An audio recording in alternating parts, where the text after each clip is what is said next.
Bien, muy buenos días, me da mucho gusto, es un honor volver a encontrarme con ustedes, en esta ocasión para comentar este tema sobre cultura cívica y uso de nuevas tecnologías, en un módulo que forma parte de este diplomado sobre comunicación electoral. Em, ¿Por qué vamos o por qué es importante que hablemos de este tema de la cultura cívica?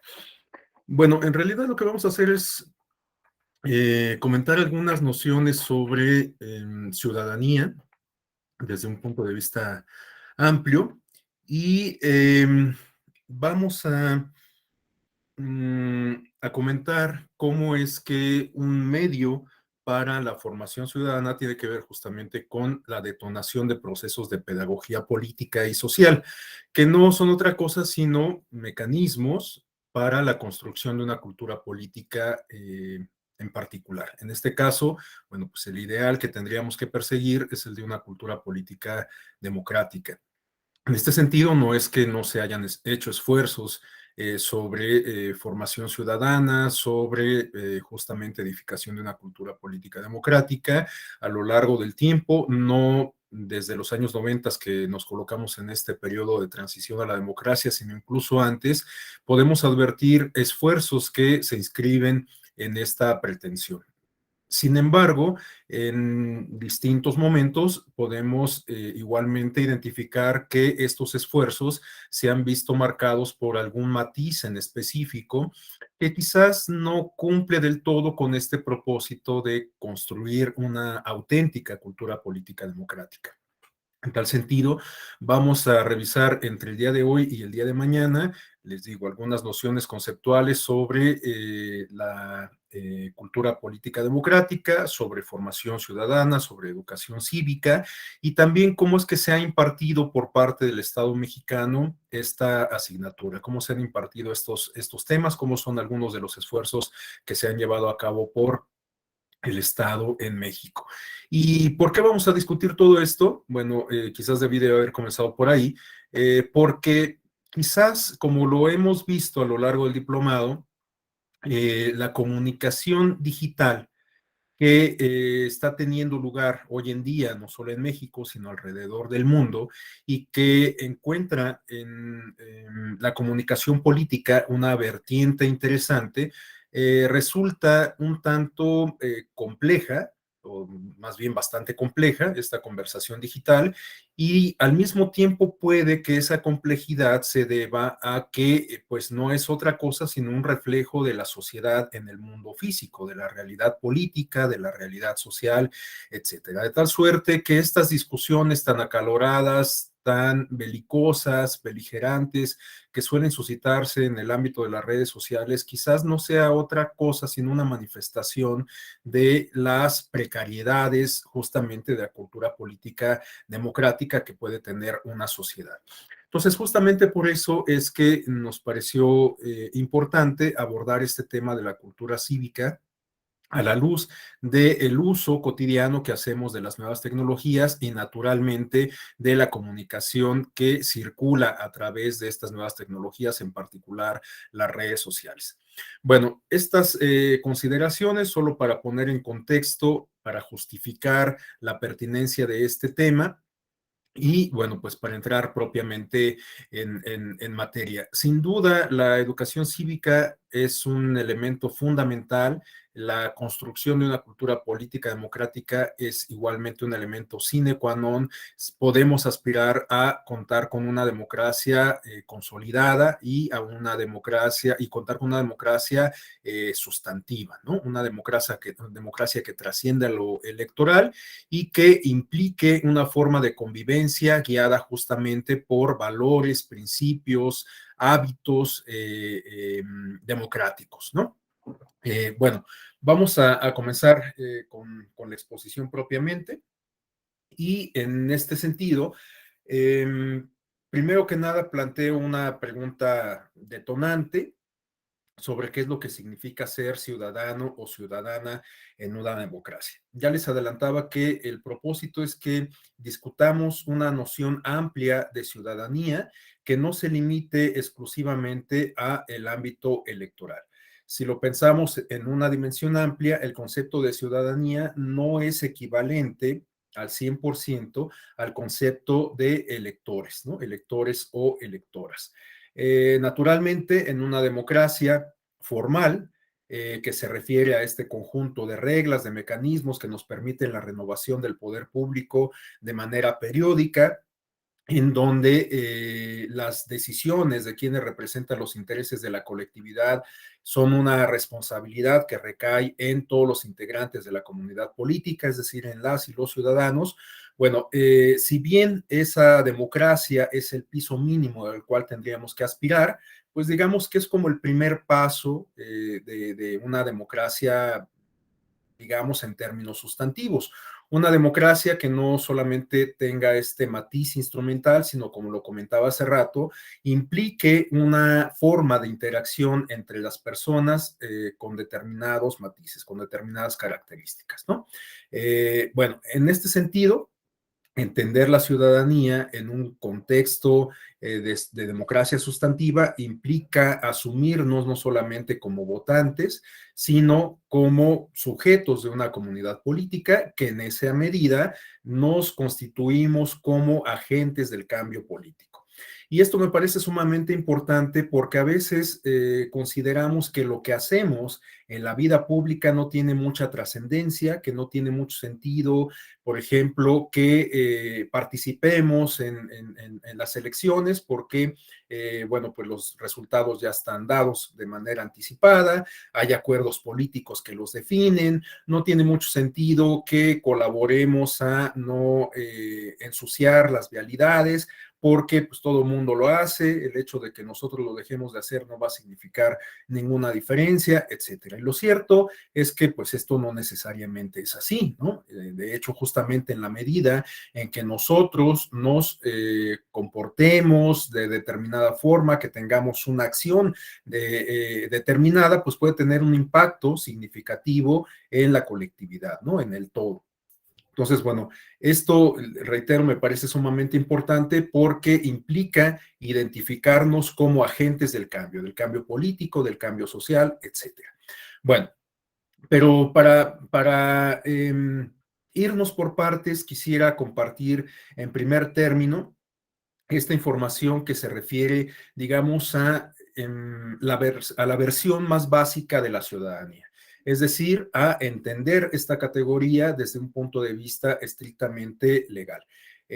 O constitucional, si se quiere, ¿no? En el caso mexicano sabemos perfectamente que los deberes, las obligaciones, los derechos y el propio estatus jurídico de ciudadanía se establecen en los artículos 34, 35 y 36 de la Constitución, ¿no? En el artículo 34 podemos identificar justamente cuál es la descripción constitucional, jurídica, por lo tanto, que se hace de la ciudadanía. Sabemos que para ostentar esta categoría tenemos que cumplir con dos requisitos, dos elementos fundamentales que se refieren a cumplir 18 años y tener un modo honesto de vivir. Son los dos requisitos fundamentales para ostentar esta categoría jurídica de ciudadano. También podemos entender la ciudadanía a partir de esta noción jurisdiccional como un concepto asociado con la democracia formal, que implica justamente la reivindicación de quienes integran este colectivo, la ciudadanía, como poseedoras o como poseedores de la soberanía popular, ¿no? Por lo tanto, la ciudadanía, a partir, reitero, de este punto de vista, digamos, legal, jurídico, está fuertemente vinculada esta categoría con las nociones de democracia, ¿no? ¿Quiénes son los protagonistas de la democracia formal, de la democracia que nos permite renovar periódicamente el poder público, como lo comentaba hace un momento? Pues las y los ciudadanos, precisamente, ¿no?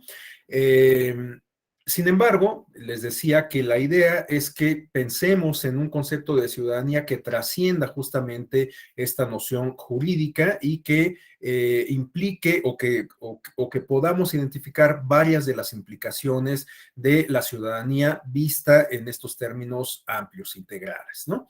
Y en este sentido comenzaría por plantear o por retomar esta tesis de Thomas Marshall expuesta en su obra Ciudadanía y Clase Social, en donde Marshall advierte que la ciudadanía pasa por la titularidad de derechos, derechos individuales, derechos subjetivos, en función de tres ámbitos: el civil, el político y el social. Bueno, evidentemente en la democracia formal el ámbito político es muy evidente.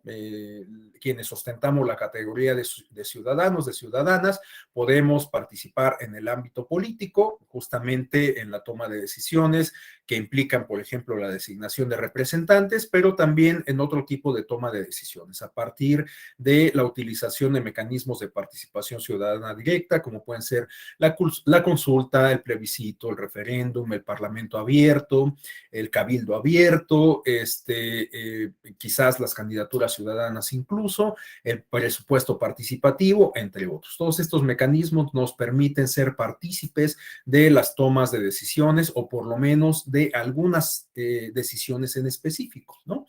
Entonces, bueno, en una democracia formal, la participación de la ciudadanía en el ámbito político es muy evidente.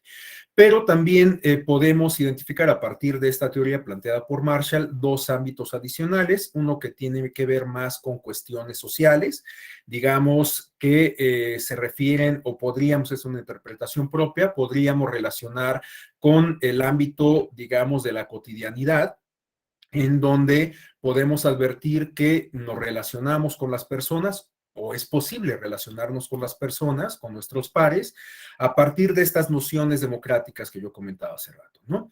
En una sociedad plenamente democrática, pues quizás, si somos guiados justamente por estas nociones igualmente democráticas, estemos en posibilidades de resolver de manera pacífica nuestros conflictos, estemos en posibilidades de lograr consensos, acuerdos a partir del diálogo, estemos en posibilidades de no identificar en la pluralidad una problemática, sino una riqueza de la propia sociedad, etcétera, ¿no?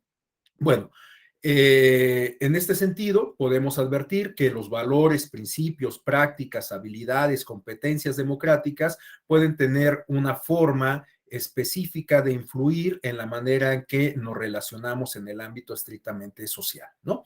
Y por otro lado, Marshall hace alusión también al ámbito civil, en donde podríamos hablar, digamos, de un punto intermedio entre el ámbito estrictamente político y el ámbito social, ¿no? Una dimensión que sirve quizás como puente entre ambas dimensiones, y que además se destaca sobre todo por estar regulada por instrumentos de derecho positivo, o en algunas ocasiones incluso por normas de convivencia, ¿no? Es decir, por normas tácitas que no tienen ningún asidero jurídico, pero que estamos de acuerdo en respetar, que de alguna manera construimos de manera tácita, reitero, y que estamos, insisto, de acuerdo en respetar entre todas y todos quienes integramos una comunidad política. Bueno, pero si queremos tener una aproximación conceptual mucho más elaborada, mucho más precisa, a continuación tenemos en esta lámina una propuesta que nos hace el Programa de las Naciones Unidas para el Desarrollo, ¿no? En este sentido, el PNUD nos plantea que podemos entender por ciudadanía un tipo de igualdad básica, asociada al concepto de pertenencia a una comunidad, que en términos modernos es equivalente a los derechos y obligaciones de los que todos los individuos están dotados en virtud de su pertenencia a un Estado nacional. Bueno, es una aproximación conceptual que nos ofrece el PNUD, de la cual yo destacaría dos aspectos centrales. Uno, este aspecto que se refiere a la pertenencia, a el sentido de formar parte de una comunidad específica. Y el segundo elemento va de la mano del primero, se acompaña de este, se refiere al reconocimiento de derechos que otorga un Estado nacional en específico a quienes integran esa comunidad política, es decir, los derechos que se reconocen en la Constitución y en las leyes que emanan de ella a las personas que ostentan esta categoría de ciudadanía, ¿no?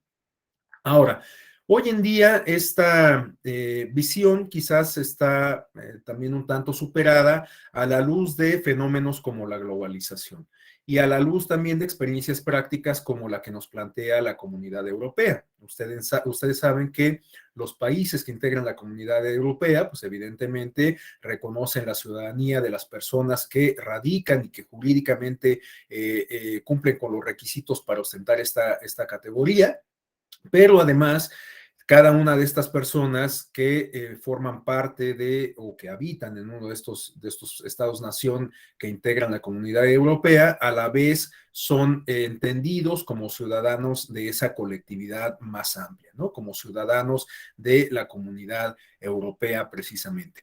Entonces, bueno, pues esta no es una utopía, es una realidad que, bueno, pues se pone en evidencia a la luz de esta experiencia en particular y que nos habla de pensar la ciudadanía ya quizás no exclusivamente en términos de estados-nación, sino en términos del mundo, ¿no? De tal suerte que hoy hay quienes consideran que este estatus de ciudadanía está cambiando y que quizás podamos entender o podamos empezar a entendernos como ciudadanos de un colectivo mucho más amplio, como ciudadanos del mundo, ¿no? Y en ese sentido, muchas de las preocupaciones internacionales tienen que ver con esta noción de asumirnos como ciudadanos del mundo, como pertenecientes a una comunidad global.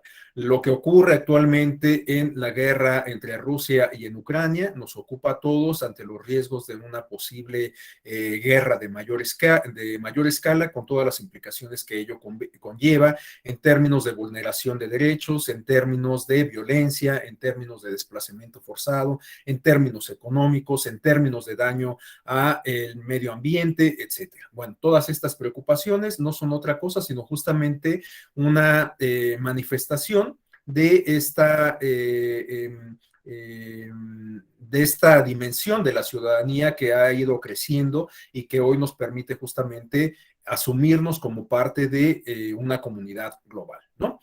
Bueno, continuando con esta aproximación conceptual de la ciudadanía que nos ofrece el PNUD, a continuación tenemos una lámina en donde podemos identificar algunos atributos que según el propio PNUD asisten a la categoría de ciudadanía, pero a esta categoría, digamos, amplia de ciudadanía. ¿Cuáles son estos atributos? Bueno, pues el PNUD comienza por señalar que la ciudadanía debe contar con un carácter expansivo, basado en la concepción moral y legalmente respaldada del ser humano como responsable, razonable y autónomo. Es decir, que la ciudadanía evidentemente tiene que estar protegida por instrumentos de derecho positivo y además reconocer la autonomía, la individualidad de las personas y de alguna manera pues también sentar las bases a partir de esta infraestructura jurídica, institucional y demás para el ejercicio de esos derechos de manera responsable, racional y autónoma, como lo refiere este apunte. En segundo lugar, nos dice el PNUD que esta categoría de ciudadanía se refiere también a una condición legal de estatus que reconoce al individuo como portador de derechos legalmente sancionados y respaldados. Bueno, algo que también guarda relación con lo que ya comenté, es indispensable contar con un asidero jurídico, con una base que nos permita justamente entender desde un punto de vista legal esta categoría de ciudadanía. Y esto me parece muy importante ser muy enfático al respecto de que, bueno, si bien tenemos que entender la ciudadanía desde un punto de vista integral que vaya más allá de esta concepción estrictamente legal que por lo regular se reconoce en las constituciones, tampoco es que esté minimizando esto. O sea, es sumamente importante, es sumamente relevante, es básico, indispensable que exista este reconocimiento legal de la ciudadanía, pero reitero que no, lo ideal es que no nos circunscribamos exclusivamente a esta categoría, ¿no? Que encontremos un límite en la descripción o en la naturaleza jurídica que se encuentra en las constituciones respecto a esta categoría en específico. Bueno, un tercer apunte nos habla de que la categoría debe estar dotada, la categoría de ciudadanía debe estar dotada de un sentido social o intersubjetivo que suele resultar de la pertenencia a un espacio social común. Bueno, algo que comentábamos desde la aproximación conceptual de la lámina previa, este sentido de pertenencia, esta eh, eh, eh, noción de asumirnos como parte de un colectivo mucho más amplio, ¿no? Algo sumamente importante porque también lo cierto es que, bueno, pues al asumirnos como agentes del cambio político, tenemos que estar conscientes de que ese cambio político puede tener repercusiones no solamente para nosotros en lo individual, sino evidentemente para la colectividad, ¿no? Bueno, un tercer apunte nos habla de que la categoría de ciudadanía debe estar dotada de un carácter igualitario, sustentado en el reconocimiento universal de los derechos y deberes de todos los miembros de una sociedad democráticamente organizada. Bueno, este tema de la equiparación a partir de una noción y de una categoría jurídica de ciudadanía resulta fundamental.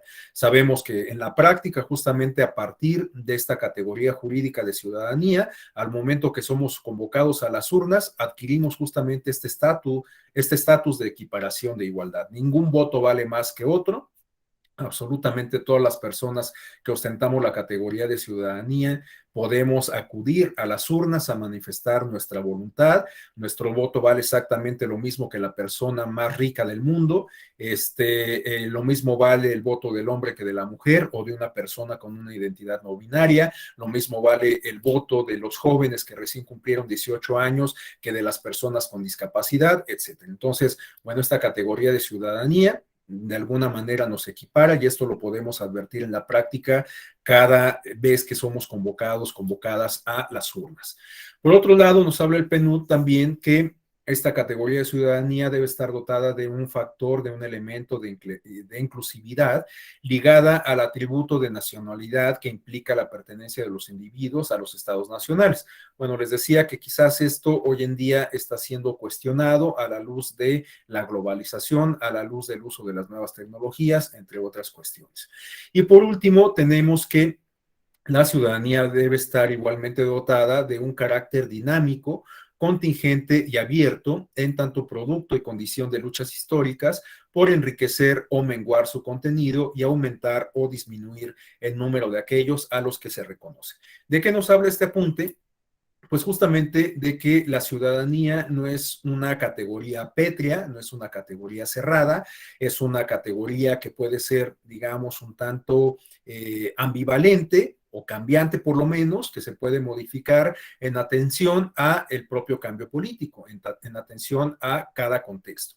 Y esto, bueno, pues lo podemos ilustrar de manera muy fácil comparando la categoría de ciudadanía que existe hoy en la mayoría de las democracias contemporáneas versus la categoría de ciudadanía que existía en la democracia de las ciudades griegas antiguas, ¿no? Sabemos que en esas comunidades políticas de las ciudades griegas antiguas, la categoría de ciudadanía era sumamente excluyente. No cabían en ella ni las mujeres, ni los jóvenes, ni los comerciantes, ni los extranjeros, ni los esclavos. Hoy en día la categoría de ciudadanía es mucho más incluyente, ¿no? Para volver a citar el caso mexicano, bueno, pues cualquier persona que tenga 18 años cumplidos, que tenga un modo honesto de vivir y ya sea que haya nacido en territorio nacional o que se haya nacionalizado mexicano, mexicana, bueno, pues ostenta justamente esta categoría de ciudadanía. Bueno, ahora, para entender esta noción amplia de ciudadanía que trascienda ese plano estrictamente judicial, es importante que comencemos a detonar procesos de pedagogía social, de pedagogía política, procesos de educación cívica, de educación ciudadana, con mucha anticipación a el momento en que adquirimos esta categoría jurídica de ciudadanía. Es decir, que tenemos que comenzar con estos procesos de educación, de formación ciudadana, con mucha anticipación a cuando cumplimos 18 años, ¿no? De tal suerte que pues estos procesos de formación, lo ideal es que se comiencen desde la edad temprana y por ello resulta sumamente importante, resulta clave que las y los niños sean objeto de estos mecanismos de formación cívica, de formación ciudadana. Y por eso es que en la parte complementaria de este módulo, es decir, en la sesión que vamos a revisar el día de mañana, vamos a comentar cómo es que el Estado ha llevado a cabo estos esfuerzos de formación ciudadana a lo largo del siglo XX y durante estas primeras décadas del siglo XXI. Bueno, caso es que resulta clave que llevemos a cabo estos ejercicios de formación cívica, de formación ciudadana. Y al respecto tenemos algunos apuntes que igualmente extraje de del mismo documento del Programa de las Naciones Unidas para el Desarrollo, que nos hablan sobre qué podemos entender por formación ciudadana. Bueno, algunos de estos apuntes se refieren a que la ciudadanía en un contexto plenamente democrático va más allá de un plano estrictamente formal, esto que ya comentábamos insistentemente desde el inicio, en el sentido de que los ciudadanos son vistos como sujetos que forman parte de una colectividad permanente y dinámica que colaboran a definir y no solamente como electores que se dan cita en las urnas cada determinado tiempo. Bueno, de alguna manera esto recapitula, este apunte recapitula lo que he venido diciendo desde que comenzamos la sesión. El segundo apunte nos dice que la ciudadanía, así entendida, se refiere a un concepto amplio que se relaciona con formas de organización e integración social de la vida cotidiana. Y el último apunte nos refiere que en ello encuentra su origen el concepto de formación ciudadana, que se refiere a procesos en los que se aprende a ser ciudadano o ciudadana y que por lo tanto deben iniciarse con mucha anticipación al reconocimiento jurídico de esta condición por parte del Estado. Ahora, esta formación cívica, esta formación ciudadana, les decía que puede ser una vía que nos ayude a construir esta cultura política democrática que sin duda podríamos entender como el cemento que cubre los huecos de la democracia, digamos, mencionada así en términos abstractos, ¿no? Y de alguna manera esta construcción de la cultura política quizás nos ayude a entender la democracia misma, no solamente como una forma de organización política, sino como una forma de vida. Hay quienes consideran que esta expresión de entender la democracia como una forma de vida, tal y como está planteada, por ejemplo, para el caso mexicano en el artículo 3 de la Constitución, que habla de la educación precisamente, no es otra cosa sino una cursilería, ¿no? Como un ideal, como una expresión romántica, que pues está lejos de materializarse, ¿no? La democracia, hay quienes consideran que pues no es otra cosa, sino, reitero, una forma de organización política.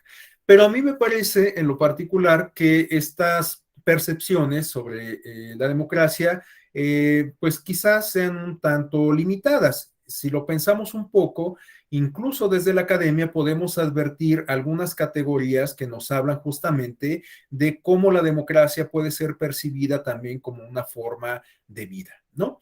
¿Cuáles son algunas de estas categorías académicas que nos dan muestra de que la democracia puede ser entendida como una forma de vida? Pues justamente estos conceptos que tenemos en la lámina, ¿no? La calidad de la democracia social, la participación ciudadana, la categoría de sociedad civil organizada o el propio concepto de cultura política. Sin duda, estas categorías de lo que nos hablan, reitero, es de formas de interpretar la realidad política que de alguna manera nos dan cuenta de entender la democracia o de identificar algunas de las manifestaciones de la democracia de manera cotidiana, justamente como una forma de vida, ¿no? Bueno, en este sentido, implica la democracia como forma de vida, como lo he mencionado reiteradamente, la construcción de una cultura política en particular, de una cultura política democrática. Bueno, en un momento más vamos a desmenuzar, quizás no de manera muy pormenorizada, pero pues sí, quizás lo suficiente para cumplir con los objetivos de este módulo, las categorías de cultura política y de cultura de la legalidad. Bueno, en este sentido, tenemos a continuación en esta lámina una propuesta que nos hace la ex consejera del Instituto, bueno, era consejera del Instituto Federal Electoral, de aquel mítico Consejo General integrada por Jacqueline Pechard, precisamente José Woldenberg, Alonso Lujambio, Jaime Cárdenas, etcétera. Bueno, Jacqueline Pechard fue consejera de aquel Consejo General del Instituto Federal Electoral, también fue fundadora e integrante del Consejo del Instituto Federal de Acceso a la Información Pública y bueno, pues todos sabemos que es una destacada académica de la Universidad Nacional Autónoma de México, perdón, experta en temas justamente como transparencia, protección de datos personales y la materia electoral. Bueno, Pechard tiene un cuadernillo de estos que publica el propio Instituto Nacional Electoral, en donde aborda el tema de la cultura política. Es uno de estos cuadernillos, uno de estos fascículos que forma parte de la colección de cuadernos de divulgación de la cultura política democrática que publica el INE. Bueno, en ese cuadernillo, Jacqueline Pechard nos plantea justamente esta aproximación conceptual sobre lo que podemos entender por cultura. Y Pechard nos dice entonces que la cultura se refiere al conjunto de símbolos, normas, creencias, ideales, costumbres, mitos y rituales que se transmiten de generación en generación, otorgando identidad a los miembros de una comunidad y que orienta, guía y da significado a sus distintos quehaceres sociales. Bueno, por supuesto, no es la única definición que existe de categoría, pero me parece que es bastante completa y bastante clara, ¿no? La cultura, como bien lo refiere Pechard, se refiere a símbolos, a normas, a costumbres, a rituales, a incluso normas de conducta, que por lo tanto contribuyen a dar identidad a una comunidad en específico y que se heredan de generación en generación, aunque en ese tránsito transgeneracional puede sufrir de alguna modificación.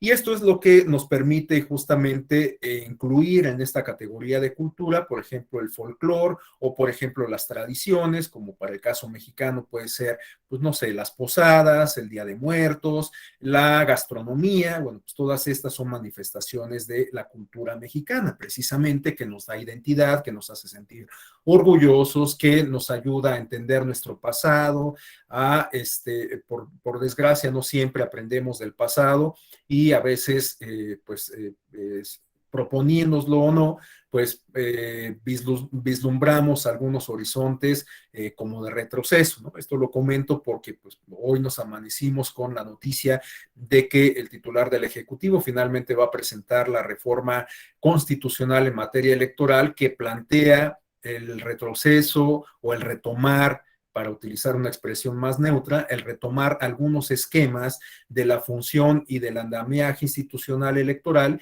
que ya tuvimos en el pasado, ¿no? Entonces, pues quizás este fenómeno en particular nos hable de un determinado tipo de cultura política democrática, ¿no? O de cultura política, o de o de un déficit de cultura política democrática, ¿no? Este no aprender, este no valorar las experiencias del pasado para trazarnos un horizonte a futuro, ¿no? Pero bueno, este es un comentario al margen. Caso es que, bueno, pues todos estos elementos de símbolos, de tradiciones, de lenguaje mismo, del folclore, pues nos hablan justamente de la cultura, pero de la cultura así en abstracto.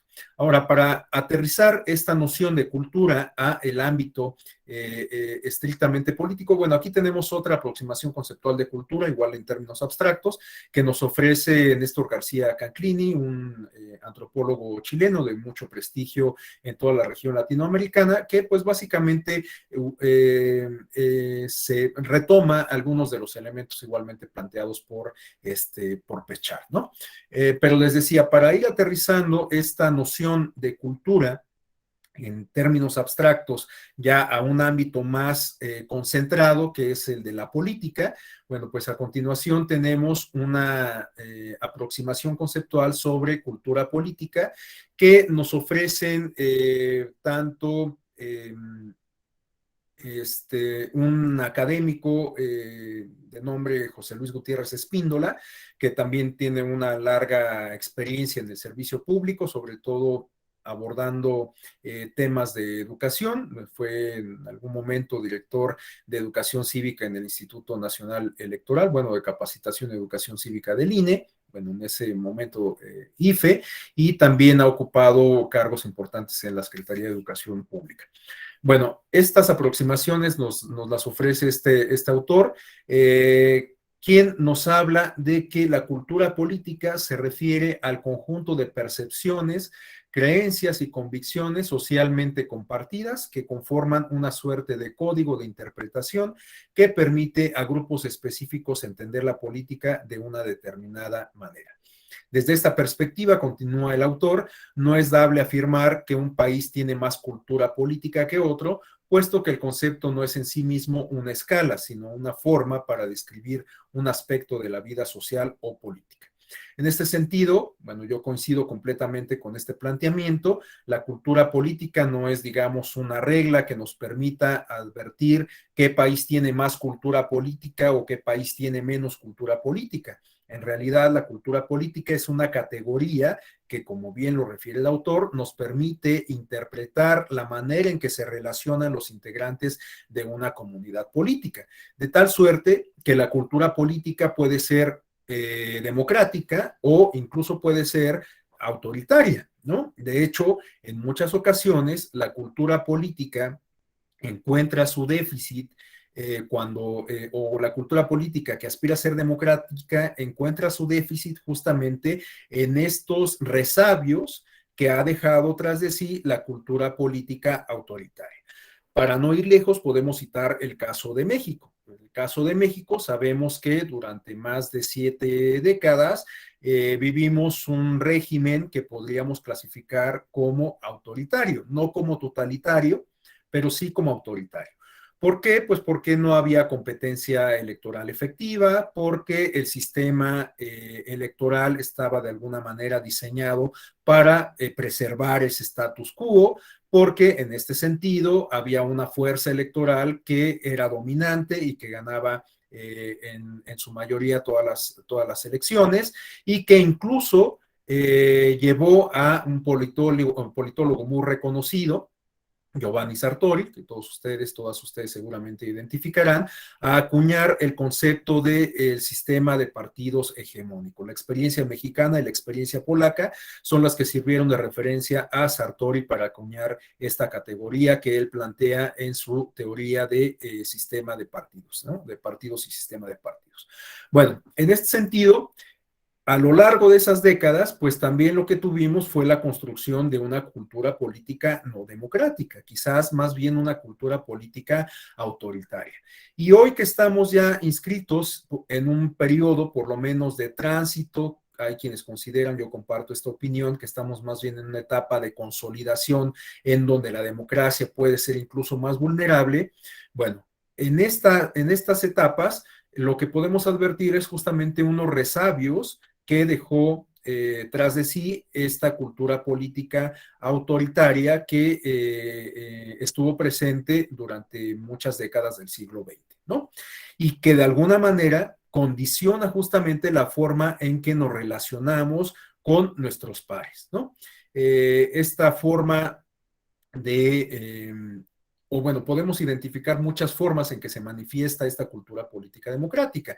Por ejemplo, el ausentismo en las elecciones había sido una constante que quizás ahora ha comenzado a cambiar a la luz de las experiencias más recientes, ¿no? Vemos que, por ejemplo, en la elección del año pasado, a pesar de tratarse de una elección intermedia, para hablar en el ámbito federal, contamos con un nivel de participación sumamente importante, algo que no se presentaba en las elecciones intermedias de experiencias anteriores. Quizás esto sea así, pues justamente porque se está dando un cambio generacional que implica una modificación a esa cultura política democrática. Las personas que vivieron estos años del régimen de partido hegemónico, pues bueno, ya están siendo reemplazadas, por decirlo muy literalmente, por las nuevas generaciones, por los primovotantes, y naturalmente estas nuevas generaciones no conocieron esa realidad política. Por lo tanto, pues puede ser que este sea un factor que explique los incrementos en la participación política de las últimas elecciones, o la participación electoral, para decirlo con mayor precisión, ¿no? Bueno, en este sentido, reitero, podemos identificar la cultura política a través de la manifestación de la ciudadanía en distintos espacios y de distintas maneras en el ámbito público, ¿no? Decía yo, bueno, tenemos este caso de la participación electoral, pero pues podemos citar algunos otros casos, ¿no? Hoy en día, bueno, pues la gente está bastante más informada a través de las nuevas tecnologías, aunque también el debate público pues puede que esté mermado porque no hemos logrado justamente consolidar esta cultura política democrática. Pero bueno, sobre eso vamos a volver un poco más adelante. Bueno, este concepto de cultura política encuentra su origen en los años 60 y se atribuye su cuño a estos dos autores que tenemos en la pantalla, a Gabriel Almond y a Sidney Berman. Estos dos autores llevaron a cabo un estudio a finales de los años 50 que se publicó a principios de los años 60 y que era un estudio comparativo en donde estos autores justamente se dieron a la tarea de identificar cómo era la relación que tenían justamente los integrantes de una comunidad política y también la relación que tenían estos integrantes con el gobierno, con las entidades públicas que pertenecen al Estado, ¿no? Los países que fueron analizados por estos autores en ese estudio se refieren a Estados Unidos, Inglaterra, Italia, Alemania y curiosamente México. Es un estudio pues sumamente interesante que, entre otras cosas, como les digo, contribuyó a acuñar y a difundir este concepto de cultura política. Bueno, a continuación tenemos una lámina que es un esquema que nos propone el director del Instituto de Investigaciones Jurídicas de la UNAM respecto a la cultura política, bueno, respecto a la cultura política y la cultura de la legalidad. Según el planteamiento que nos hace Pedro Salazar Ugarte, la cultura de la legalidad es apenas un elemento que forma parte de la esfera de la cultura política y esta a su vez es un componente del universo que se refiere a la cultura en términos abstractos, ¿no? De tal suerte que, bueno, la cultura de la legalidad implica solamente una parte de la cultura política. ¿Por qué hablamos de cultura de la legalidad? Bueno, pues porque justamente puede ser una manifestación de la cultura política y porque cuando hablamos de la cultura de la legalidad podemos hablar de un parámetro, de un pulsor, de un sensor que nos es útil para ver en qué medida se respeta el Estado de Derecho, ¿no? Evidentemente, en aquellos contextos en donde la cultura de la legalidad es precaria, pues en realidad de lo que estamos hablando es de que en la práctica pues no se respetan mucho las leyes, ¿no? Evidentemente, en aquellos contextos en donde la cultura de la legalidad es, digamos, rampante, cuando la mayoría de las personas respeta la legalidad, pues lo que estamos hablando es justamente de que en ese contexto, pues las leyes cumplen con su función jurídica, con su función social e incluso con su función política, ¿no? Bueno, en este sentido, a continuación tenemos algunas aproximaciones conceptuales que nos ofrecen tanto el propio Pedro Salazar como el autor que ya referí, José Luis Gutiérrez Espíndola, respecto a cultura de la legalidad. Bueno, estos autores nos dicen que la cultura de la legalidad puede ser entendida como el conjunto de conocimientos, creencias, usos, costumbres, símbolos, todos estos que ya identificábamos desde la aproximación conceptual que nos ofrecía Pechard, pero en este caso relacionados con los aspectos de la vida colectiva que tienen que ver con las normas jurídicas y con su aplicación. Es un concepto transversal y horizontal al mismo tiempo que tiene que ver con la forma en que se relacionan los ciudadanos y las ciudadanas y los actores políticos entre sí y respecto a unos y otros, en donde la punta del compás es la ley. Y el último apunte nos refiere que se refiere la cultura de la legalidad, perdón, a un conglomerado de percepciones, conocimientos, juicios y sentimientos específicos en relación con la norma, su nivel de observancia, la obediencia que se le debe, su universalidad, los derechos humanos, además de la percepción sobre los tribunales, los jueces, sus instrumentos, funciones y resultados, ¿no? Bueno, en esta lámina que tenemos a continuación, yo incluí estas imágenes que nos hablan de la precariedad que en la vida diaria, en la vida cotidiana, podemos advertir en términos de cultura de la legalidad, ¿no? Es decir, cómo en la vida de cada uno de nosotros, día con día, podemos advertir en la realidad física estas precariedades de la cultura de la legalidad, es decir, este desapego a las normas, no solamente las estrictamente jurídicas, sino incluso aquellas tácitas que sirven como pautas de convivencia. Bueno, pues para quien no o quién no ha sido testigo de una circunstancia como la que se refiere en la primera fotografía, ¿no? Personas que ocupan lugares reservados para personas con discapacidad, ¿no? Lugares de estacionamiento. O que en un acto todavía más irresponsable, no solamente ocupan un lugar reservado para personas con discapacidad, sino que incluso obstaculizan el tránsito de estas personas, ¿no? Estacionándose, por ejemplo, en donde se ubica una rampa para personas con discapacidad. Bueno, pues esta cuestión que nos parece tan común, pues justamente de lo que nos habla es de un desapego a la legalidad, ¿no? Un poco o un bajo, un precario respeto a la norma, ya sea que ésta esté contenida en un instrumento de derecho positivo o que, reitero, sea, digamos, una norma tácita que sirva como pauta de convivencia. Y bueno, tenemos en la segunda imagen otro ejemplo que también resulta muy común, quienes en lugar de bajar la velocidad para finalmente frenar cuando aparece la luz ámbar del semáforo, pues en realidad acelera para que antes de que cambie a rojo pueda pasar, ¿no? Y lo que pasa en estas circunstancias, en estos casos tan comunes, pues es que terminamos estacionados o bueno, haciendo alto justamente o encima del paso peatonal o terminamos atravesados a la mitad de un crucero en donde no logramos ni avanzar nosotros mismos ni permitir el tránsito de quienes cruzan en ese espacio, ¿no? Es algo que ocurre muy, muy comúnmente, que todo el mundo lo observamos, quizás algunas veces hasta nosotros mismos hayamos protagonizado una circunstancia, un caso así, y justamente de lo que nos habla es de una precariedad en el respeto a la norma. Y en este caso, pues ya estamos hablando no solo de una norma de convivencia, sino de una norma que está contenida en un instrumento de derecho positivo, en este caso en los reglamentos de tránsito, ¿no?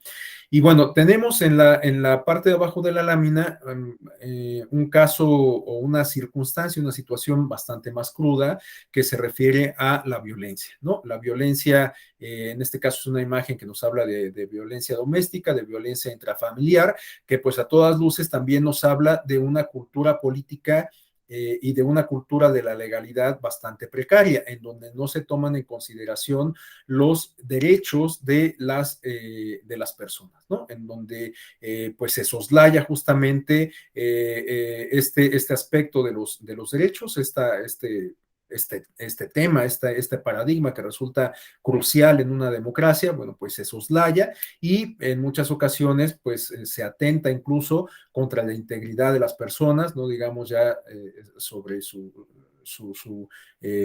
sobre cuestiones, digamos, emocionales, sino sobre el aspecto o las cuestiones físicas.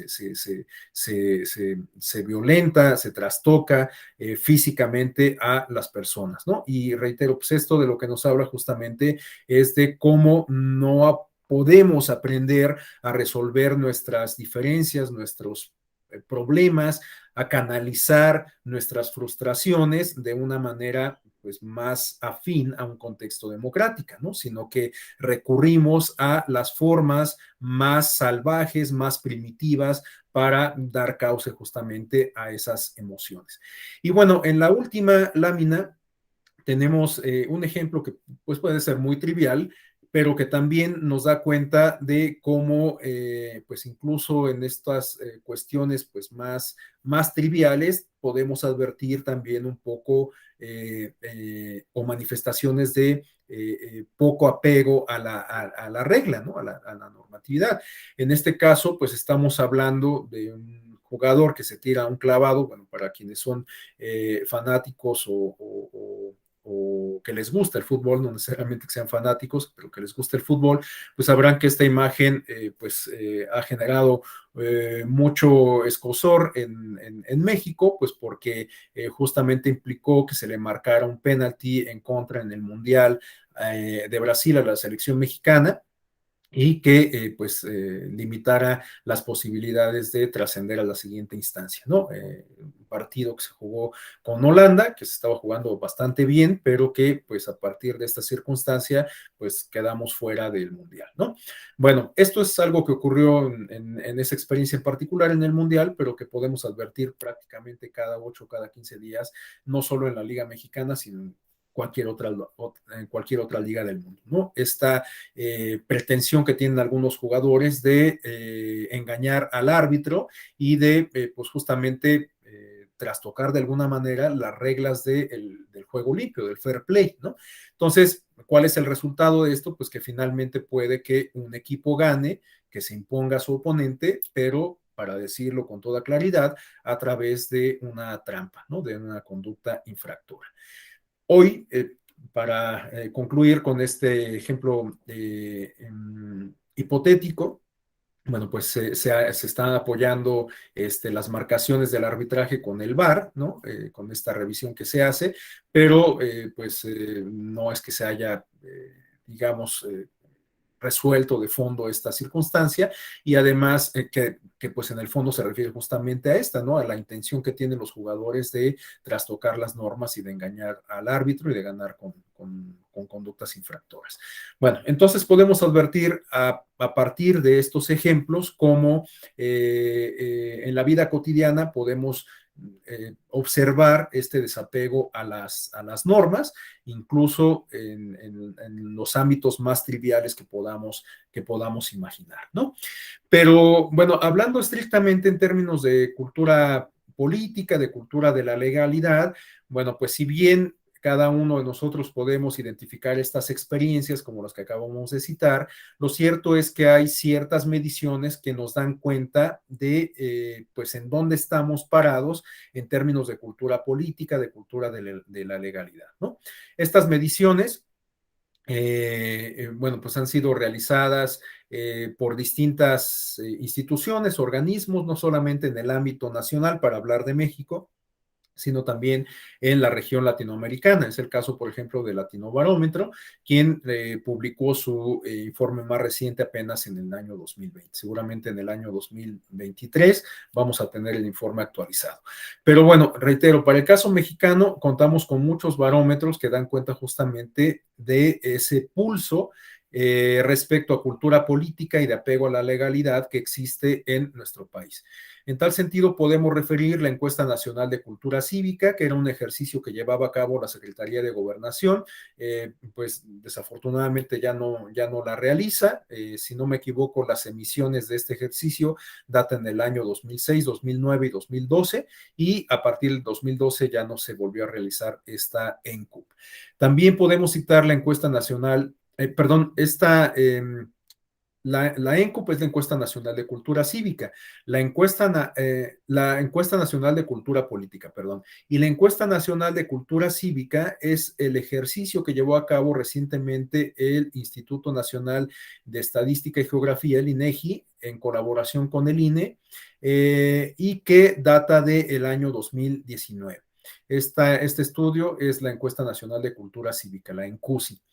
Bueno, también tenemos otros barómetros, como es el caso de la Encuesta Nacional sobre Discriminación en México, la ENADIS, que fue realizada en 2 ocasiones por el Consejo Nacional para Prevenir la Discriminación, y también podríamos referir el Informe País sobre la Calidad de la Democracia, que fue llevada a cabo por el Instituto Federal Electoral, aunque su difusión se dio ya en la etapa de INE, y este estudio lo realizó en colaboración con el Colegio de México.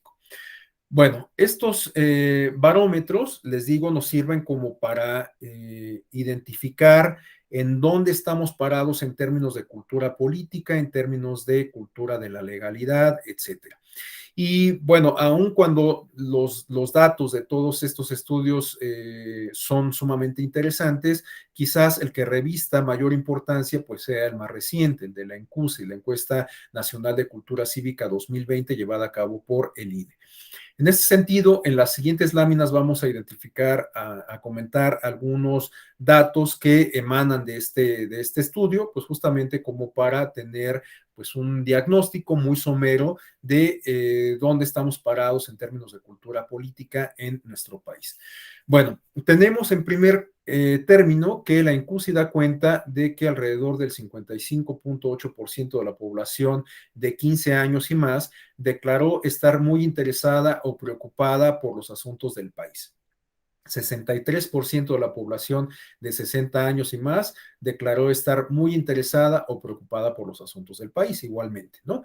Bueno, sin duda es un porcentaje bastante alentador porque estamos hablando de que la mayoría de la población adulta en México, pues se muestra, o por lo menos así lo declara, interesada en los asuntos públicos, ¿no? En los asuntos de interés general. Llama la atención que las personas que están mayormente interesadas sean los adultos mayores, quienes justamente tienen más de 60 años, ¿no? Pero bueno, les digo, de cualquier forma no deja de ser alentador porque pues la mayoría de la población está preocupada, o reitero, por lo menos así lo manifiesta, por los asuntos públicos, los asuntos de interés general. Ahora, el siguiente apunte nos habla de que de esta población de 15 años y más que declaró estar muy interesada o preocupada por los asuntos del país, el 73.9% mencionó que se informan a través de la televisión, seguido de redes sociales con 44.7%, y de la población de más de 60 años declaró que el principal medio por el cual se informan es la televisión. Este porcentaje asciende al 81.7%.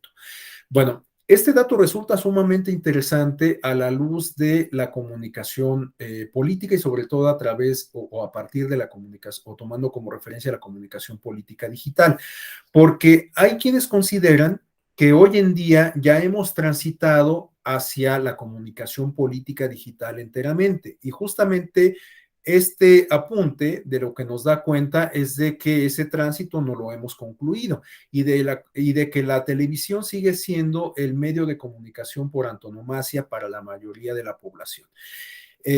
Claro, hoy en día y además día con día se incrementa el número de usuarios de Internet, de redes sociales y demás, pero no podemos dejar de reconocer que existe una amplia brecha digital en nuestro país que no es sino reflejo de la brecha de desigualdad que igualmente vivimos en nuestro país, ¿no? O sea, no es que la gente no quiera tener un teléfono móvil, no es que no quiera tener una laptop o una tablet o que no desee conectarse a Internet, sino que hay un número importante de personas que no cuentan con los recursos para acceder a estos medios y que su punto de conexión más remota está a kilómetros del lugar en donde radica.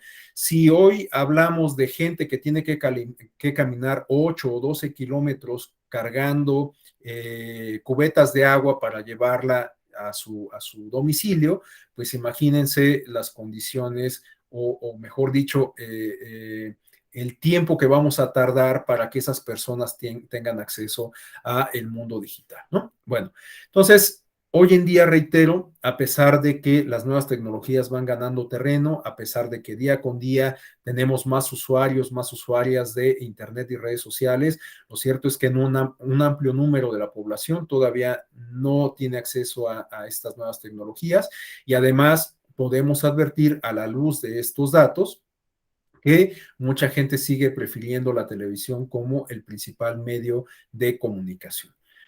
Bueno, otros datos que podemos extraer de esta ENCUSI se refieren, por ejemplo, a que el 69.2% de la población de 15 años y más está de acuerdo con la idea de que para gobernar un país se necesita un gobierno en donde todos participen en la toma de decisiones, ¿no?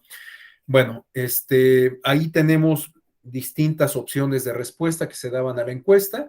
Vean cómo justamente la primera columna se refiere a este dato que acabamos de referir. La mayoría de las personas consideran que es importante que la ciudadanía tome parte en las decisiones públicas, el 69.2%. La segunda opción que es mayoritaria se refiere a esa respuesta que dicta que un gobierno encabezado por expertos en salud, economía, entre otros temas, son quienes deben tomar las decisiones. Y también hay quienes consideran que un gobierno encabezado por el gobierno debe ser encabezado por un líder político fuerte. Vean cómo la mayoría de las personas, o digamos el mayor porcentaje de las personas, consideran esta opción como viable, el 41.5%. Y bueno, pues resulta alentador que la mayoría de las personas consideran que un gobierno no debería estar encabezado por militares, ¿no? Quienes comparten o quienes estarían a favor de que el gobierno estuviese encabezado por militares es un porcentaje reducido del 16.6%. Sin embargo, aun cuando sea un porcentaje reducido, no deja de llamar la atención, ¿no? Porque estamos hablando de que más del 10% de la población estaría de acuerdo en que el gobierno estuviera integrado por militares. Y bueno, pues esta es una alerta, un punto de alarma importante, ¿no? Porque, bueno, pues sin duda, los gobiernos que incorporan militares, pues no pueden asumirse como democráticos. Y las experiencias sobran a lo largo de la historia, para no ir lejos en América Latina, pues prácticamente en todo el continente sudamericano o el subcontinente de América del Sur, pues tuvo estas manifestaciones de dictaduras militares, ¿no? Bueno, a continuación tenemos esta otra lámina en donde se dice que a nivel nacional el 34.8% de la población de 15 años y más dijo estar muy de acuerdo en que el gobierno considera sus opiniones para la toma de decisiones, mientras que 27.7% considera que cuenta con los conocimientos y habilidades para participar en actividades políticas. Bueno, aquí los porcentajes están bastante más equilibrados, ¿no? Vean cómo, bueno, respecto a la primera opción, es decir, quienes consideran que en México la toma de decisiones por parte del gobierno toma en consideración las opiniones de la gente, equivale al 34.8%, ¿no? Quienes están completamente de acuerdo. Quienes consideran o que están más o menos de acuerdo con esta noción, asciende a un porcentaje del 30.1%. En suma, pues ya estamos hablando de un porcentaje superior al 60% que está muy de acuerdo o parcialmente de acuerdo con la idea de que el gobierno tome en cuenta sus opiniones. Y bueno, respecto a la segunda noción, respecto a que las personas se consideran con conocimientos y habilidades para participar en actividades políticas. También son muy reveladores los datos porque solamente el 27.7%, que no es nada desdeñable el porcentaje, se considera con estas habilidades y conocimientos para participar en la vida pública. Y el 41.5% considera parcialmente o está parcialmente de acuerdo con esta noción, ¿no? Solamente el 17.2% está algo en desacuerdo y el 11.6% está muy en desacuerdo. Es decir, que en conclusión, la mayoría de las personas se consideran con conocimientos y habilidades para participar en las decisiones públicas. Bueno, sobre esta lámina nos habla sobre la valoración de la democracia. Tenemos entonces que el 65.2% de la población de 15 años y más considera que la democracia es preferible a cualquier otra forma de gobierno. El 16.4% considera que en algunas circunstancias un gobierno no democrático puede ser mejor. Bueno, este dato también resulta bastante interesante porque varios de los estudios que referíamos en la primera lámina, la ENCUP, el Latinobarómetro y demás, nos dan cuenta de que de manera consistente había habido como una tendencia de bajo aprecio por la democracia. Es decir, que mucha gente estaría de acuerdo en preferir un gobierno no democrático siempre y cuando este gobierno no democrático garantizara cierta estabilidad económica, que garantizara ciertos servicios, entre otras cuestiones, ¿no?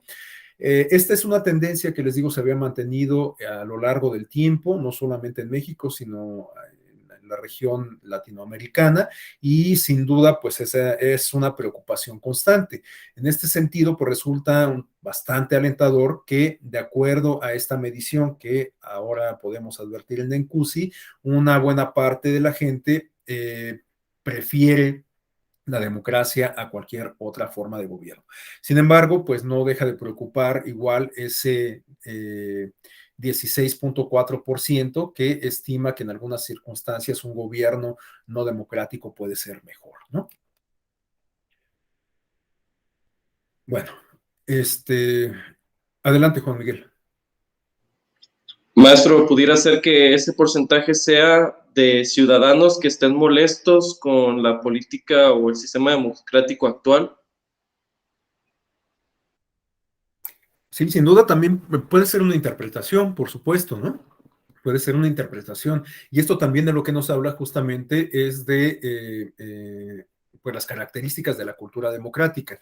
Puede ser, como lo comenta Juan Miguel, que a lo mejor la gente no esté inconforme con la democracia, sino con el sistema político. Y el sistema político a lo mejor lo asocia directamente con el gobierno en turno, ¿no? Entonces, eso puede ser una explicación de estos niveles bajos de aprecio por la democracia. Otra explicación que suelen esgrimir varios expertos es que la democracia no ha cumplido las expectativas de la gente porque justamente lo que hemos logrado es una democracia formal y no hemos trascendido hacia la democracia sustantiva. ¿Qué podemos entender por democracia sustantiva? Bueno, más adelante vamos a explicarlo con mayor detalle, pero la democracia sustantiva la podríamos interpretar, solo para adelantar, como una manifestación de la democracia que ya no se limita exclusivamente a la designación de representantes, sino que encuentra otro tipo de manifestaciones que se materializan en beneficios, incluso materiales para las personas, como pueden ser los servicios, por ejemplo, ¿no? Y de hecho, bueno, pues este no es un ideal, no es una noción utópica, porque pues tenemos muchas experiencias que nos hablan justamente de alguna manifestación de democracia sustantiva, como son las democracias nórdicas de Europa, por ejemplo, ¿no? O sea, estos países como Dinamarca, Suecia, Finlandia, etcétera, bueno, pues podemos advertir ahí justamente algunas manifestaciones o podríamos considerar esta forma de organización política como una democracia sustantiva, porque la gente paga impuestos, la gente respeta las reglas, el gobierno cumple con sus obligaciones de representación política, de brindar servicios a la ciudadanía, hay educación de calidad, hay servicios médicos de calidad, entre otras cuestiones, ¿no? Bueno, ahí de lo que estamos hablando, reitero, es de manifestaciones de la democracia que la ciudadanía advierte en su cotidianidad. En el caso de América Latina, a lo mejor pues estamos todavía lejos de lograr ese estado de cosas, ¿no?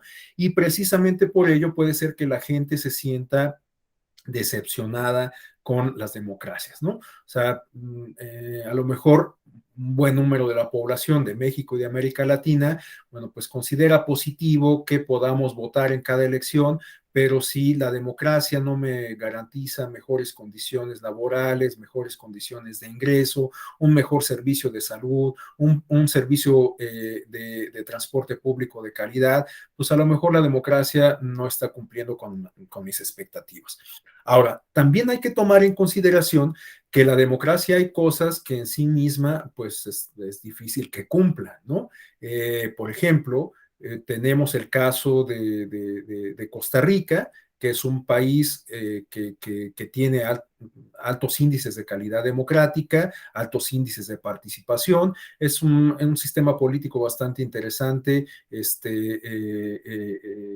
términos democráticos. De hecho, no es de gratis que justamente ahí esté radicada la Corte Interamericana de Derechos Humanos, entre otras cosas, ¿no?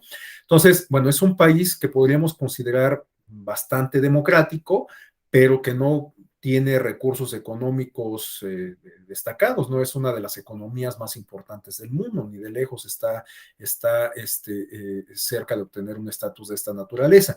Pero, bueno, pues podemos observar, reitero, una experiencia bastante democrática en América Latina. Entonces, hay algunas cuestiones que materialmente las democracias quizás estén impedidas para satisfacer, ¿no? Esto no quiere decir que tengamos que renunciar a ello, es decir, no podemos aspirar a ser democráticos en términos electorales renunciando a la democracia sustantiva, a la democracia material, a la democracia participativa y demás, ¿no? Pero bueno, pues sí puede ser una forma de interpretación, Juan Miguel. Perdón por extenderme en la respuesta. Bueno, esta lámina, entonces, bueno, habla justamente sobre este bajo aprecio a la democracia. Ahora, tenemos en esta otra que la ENCUSI 2020 estima que a nivel nacional el 52.7% de la población de 15 años o más sabe o ha escuchado lo que es la democracia, o que sabe y ha manifestado que es la democracia, manifestó sentirse muy o algo satisfecha con esta democracia que se tiene hoy en México. Y el 46.8% de la población declaró sentirse poco o nada satisfecha con la democracia. Entonces podemos advertir que pues ahí hay una opinión absolutamente dividida, ¿no? Prácticamente la mitad de la población se considera muy satisfecha o medianamente satisfecha con la democracia que tenemos y la otra mitad se considera nada satisfecha o poco satisfecha con la democracia, ¿no? Y les digo, esto quizás se deba a esto que plantea Juan Miguel, ¿no? A cómo la democracia no cumple con las expectativas de la gente en razón de que no se materializan algunas cuestiones, o bien porque se asocia la democracia con el sistema político y a su vez el sistema político se asocia con el régimen en turno, ¿no? Con el gobierno en turno. Bueno, aquí tenemos una lámina que, bueno, en realidad no es de la ENCUSI, es de la Latinobarómetro, pero yo la metí aquí a la mitad de los datos que estamos revisando de la ENCUSI, justamente como para exponer esta tendencia que yo les decía sobre el apoyo a la democracia en la región latinoamericana, ¿no? Vean cómo, pues en esta lámina justamente están el porcentaje de apoyo a la democracia en cada emisión de Latinobarómetro, que se ha llevado a cabo desde el año de 1996 en los distintos países de la región latinoamericana. Bueno, evidentemente no hay una tendencia lineal hacia arriba o hacia abajo, como en todas las demás mediciones de este tipo, pues hay ambivalencias, hay zigzag hacia arriba y hacia abajo, pero lo que podemos advertir en términos generales es que durante varios años podemos advertir una caída en el aprecio a la democracia, aunque de repente pues hay algunos repuntes, ¿no? Bueno, podemos ver, por ejemplo, quizás uno de los casos más emblemáticos, pues sean los de Venezuela, ¿no? Vean cómo, pues desde 1996 se mantuvo durante prácticamente toda la década de los 90 con un porcentaje superior al 57, al 60%. Después en el año 2001 cayó al 57%, después se incrementó al 73% y se mantuvo, ¿no? En la última medición, la del 2020, bueno, pues la ubican 69%. 69% de la población de Venezuela estaría bueno, prefiere la democracia a cualquier otra forma de organización política, ¿no? Bueno, hay algunos casos quizás más dramáticos. Veamos, por ejemplo, en el caso del Ecuador, vean que el aprecio por la democracia en esta emisión 2020 del Latinobarómetro apenas asciende al 33%, ¿no? Caso de Guatemala, en esta última emisión del 2020, al 37%. Bueno, el caso eh, de Honduras, el 30%, ¿no? Honduras sabemos que pues, está viviendo una situación política sumamente complicada. De hecho, pues, su expresidente fue llamado a rendir cuentas sobre narcotráfico y algunos otros delitos a los Estados Unidos. Entonces, bueno, está en una situación bastante complicada. Bueno, esta lámina les digo solo para complementar esta información que les comentaba sobre las tendencias de aprecio por la democracia. Bueno, pues aquí se explica en esta lámina con mayor claridad, ¿no? Justamente este aprecio por la democracia. Eh, bueno, pues solo para complementar. Retomamos estos datos de la ENCUSI.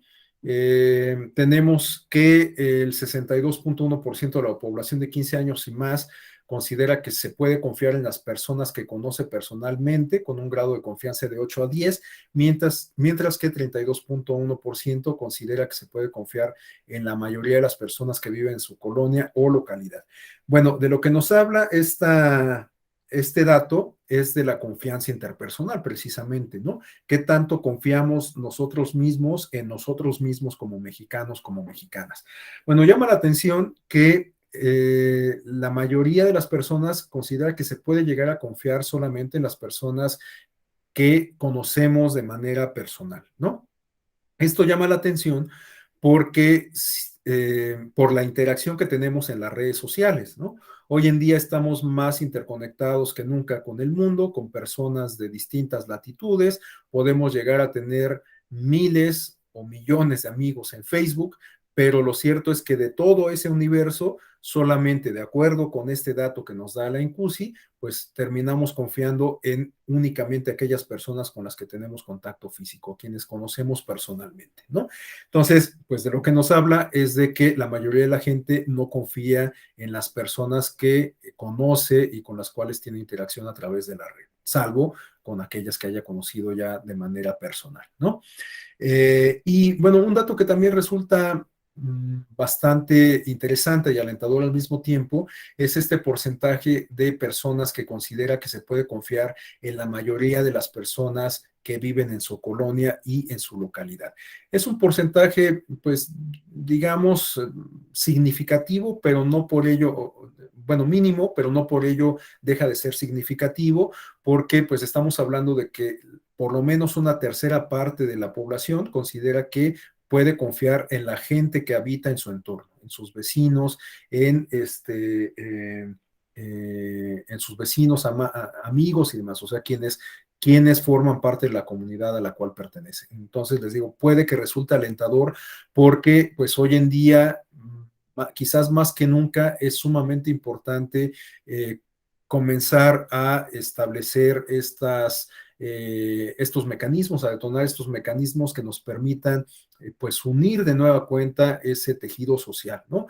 En la actualidad sabemos que en México y en el mundo podemos hablar de un fenómeno que se refiere al individualismo exacerbado, es algo que ha sido muy estudiado por sociólogos como como Zygmunt Bauman, y que nos da cuenta justamente de cómo las personas, pues en realidad no suelen interactuar mucho y por lo tanto no suelen tener mucha confianza entre sí, ¿no? La principal preocupación de las personas es la individual, la propia, y pocas veces nos ponemos a pensar en el beneficio común. En este sentido, pues resulta, reitero, muy alentador que por lo menos una tercera parte de la población mexicana considere que eventualmente puede confiar en las personas que integran su entorno y a partir de eso, pues quizás podamos volver a restablecer este tejido social, volver a establecer estas conexiones de convivencia, de cooperación, de solidaridad, etcétera, ¿no? Sin duda sería algo sumamente benéfico, sobre todo ante los tiempos de polarización y radicalismo que corren.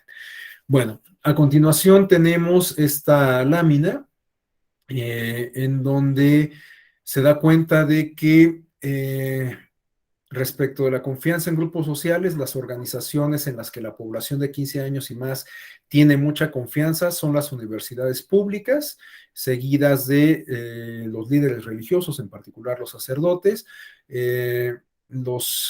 Bueno, vean que en el caso de los medios de comunicación, solamente el 11.2% de las personas dice tenerles mucha confianza, aunque el 37.7% dice tenerles algo de confianza, ¿no? Y bueno, pues como podemos advertir, las instituciones en las cuales la gente tiene mayor recelo de depositar su confianza son los partidos políticos y los sindicatos.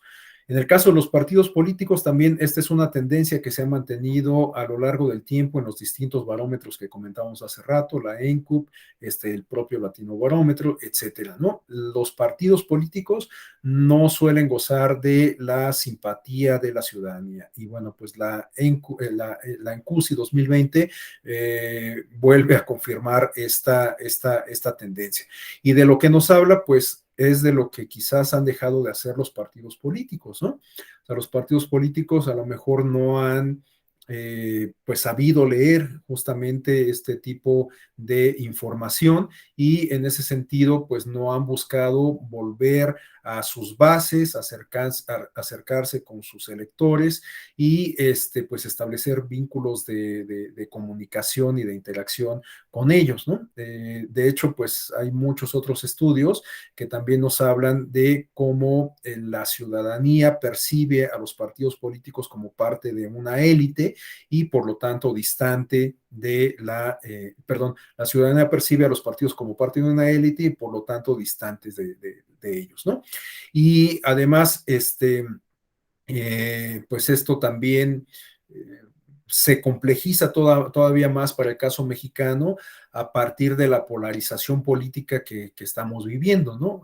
Para no ir lejos, por citar solamente una experiencia de muchas que podríamos mencionar, pues habrá que comentar este fenómeno que se suscitó la semana pasada después de que no se aprobó la reforma energética que mandó el presidente de la República y que generó un nuevo encono sumamente álgido entre la oposición y los partidos que apoyan al gobierno del presidente López Obrador, ¿no? En este sentido, bueno, pues lo que percibe la gente es justamente pues esta pugna que hay entre los partidos políticos y la polarización que se genera a partir de esta, ¿no? Quienes consideran que pues incluso se han utilizado expresiones como de traición a la patria, bueno, pues los traidores a la patria, desde el punto de vista de la oposición y quienes apoyan a los partidos que la integran, pues son justamente el partido en el gobierno, el presidente de la República y sus aliados. Mientras que, pues, por otro lado, tenemos que los traidores a la patria son justamente los partidos de oposición y quienes los apoyan desde el punto de vista del presidente de la República, el partido que lo postuló y los partidos aliados, ¿no? Entonces, bueno, pues lo que tenemos, reitero, es un fenómeno de polarización que pues puede tener muchas consecuencias que quizás no hemos logrado advertir. Y esto es algo que realmente nos debería de preocupar porque, bueno, hoy en día pues hay este encono porque tenemos una fuerza mayoritaria versus una oposición que ha logrado articular los esfuerzos de distintos partidos. Pero pues esto no va a ser siempre así. O sea, puede ser que el día de mañana uno de estos partidos de oposición sea mayoría y entonces el estado de cosas va a cambiar. O sea, es quizás algo que muy básico, muy simple, pero que parece que se pierde de vista. O sea, quienes son mayorías hoy puede que no lo sean mañana, quienes son minorías hoy puede que mañana sean mayorías y además, pues bueno, necesitamos trabajar justamente en ese establecer, restablecer el tejido social, porque bueno, pues no podemos seguir anclados en esta polarización, no vamos a llegar a ningún lado. Bueno, hasta aquí el comentario al margen. Y bueno, para ir cerrando la exposición y quizás tener un intercambio de opiniones hacia el final de la misma, en esta lámina tenemos algunas nociones, algunos apuntes que nos hablan justamente de la importancia de la educación cívica en la democracia, como para ir allanando el camino respecto a lo que vamos a discutir el día de mañana. Bueno, la educación cívica puede ser un canal, una vía a través de la cual construir esta cultura política democrática, como lo he comentado reiteradamente, y que nos permita pasar por cuatro dimensiones de la democracia que muchos autores suelen identificar como parámetros para medir justamente la calidad de la misma, de la democracia, ¿no? Estas dimensiones se refieren a una formal, a una respecto al Estado de Derecho, a una democracia civil y política y a una democracia sustantiva.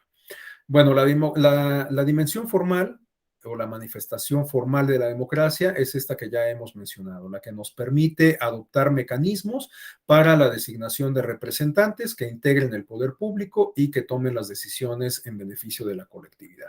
Estamos hablando de la democracia electoral, ¿no? Es el paso más básico que tendríamos que dar en la ruta democrática y que en muchos casos pues ya hemos conseguido. Les decía, en el caso mexicano hay quienes consideran que todavía no hemos ni siquiera iniciado el tránsito a la democracia. A mí me parece nuevamente este tipo de expresiones un radicalismo, porque lo cierto es que basta con que revisemos un mapa electoral para darnos cuenta que hoy por hoy prácticamente cualquier opción política puede ganar elecciones. Incluso los partidos locales pueden ganar elecciones municipales, lograr cargos en el cabildo del ayuntamiento, etcétera, ¿no? Entonces, hoy por hoy me parece que ya hemos logrado avanzar en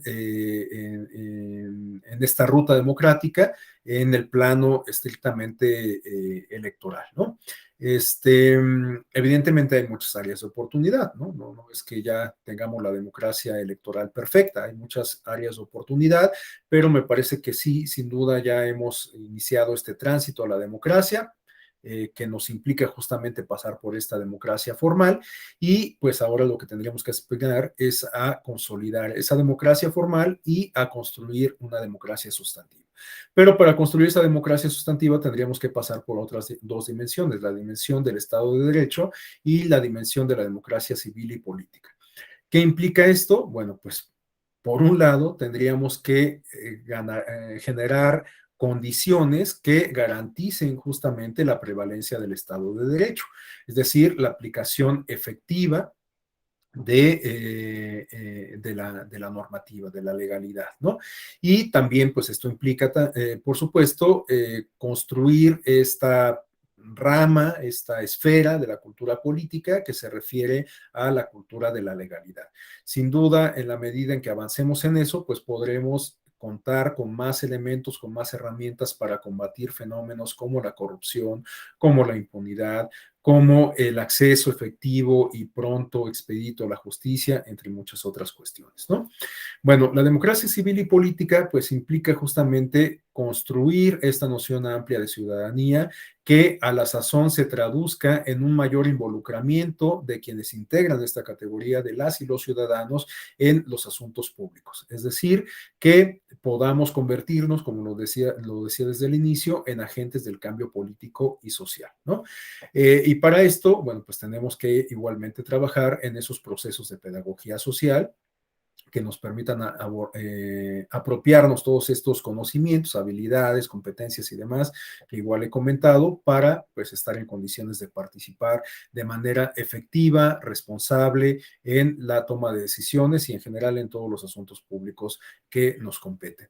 Y esto nos daría como consecuencia, pues, como les decía, sentar el terreno como para construir la democracia sustantiva. Esta democracia sustantiva que les decía no es un ideal inalcanzable, sino que podemos identificar e incluso tomar como referencia en los países nórdicos, ¿no? Entonces, bueno, pues en una democracia sustantiva, evidentemente tendríamos la posibilidad de renovar a nuestros representantes, tendríamos la posibilidad de tomar parte de algunas decisiones públicas, podríamos contar con servicios básicos, podríamos igualmente participar en otro tipo de asuntos públicos, no solamente estrictamente político-electorales, sino más bien de índole social, a través de la vinculación con organizaciones ambientalistas, con organizaciones educativas, con organizaciones sindicales o qué sé yo, ¿no? Entonces, bueno, pues podríamos, como les digo, participar en muchas dimensiones de la vida social. Y pues todo esto pues se traduciría justamente en la construcción de una democracia sustantiva. Y la educación cívica pues puede ser un canal como para lograr ese propósito. Bueno, pues esto lo vamos a retomar el día de mañana, justamente la importancia de la educación cívica en la democracia, y vamos a revisar cómo se ha impartido la educación cívica por parte del Estado mexicano en nuestro país, como lo decía en algún momento, durante todo el siglo XX y lo que va del siglo XXI. Esto con la idea, pues justamente de identificar en dónde estamos parados hoy por hoy y hacia dónde tendríamos que dirigir nuestros esfuerzos. Bueno, pues hasta aquí dejaría yo la exposición del día de hoy, pues invitándolos a que tengamos algún periodo de reflexión, de intercambio, de diálogo propiamente en los próximos, no sé, quizás 5, 10, 15 minutos. Esto depende pues de las inquietudes que surjan, de los argumentos que se viertan y demás. Entonces, bueno, pues les cedo el uso de la voz por si alguien desea hacer alguna intervención, algún comentario, plantear alguna inquietud, etcétera. Bueno, pues ahora es el momento.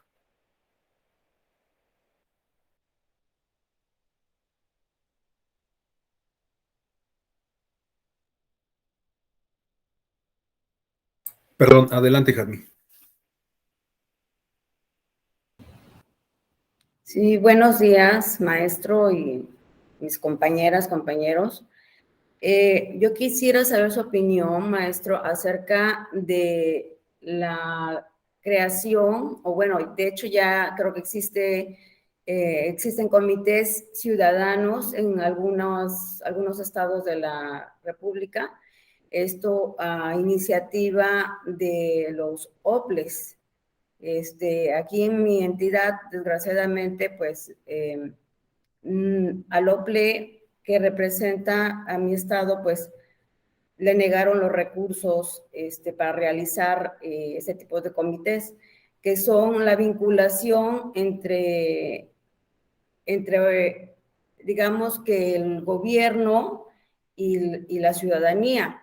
En este caso, pues creo que existe una forma de organización en donde la educación cívica puede proliferar de manera más rápida, ya que estarían todos, bueno, quien quisiera, ¿verdad?, pertenecer a estos comités, estarían más informados en referencia a lo que se hace perdón, a beneficio de su comunidad.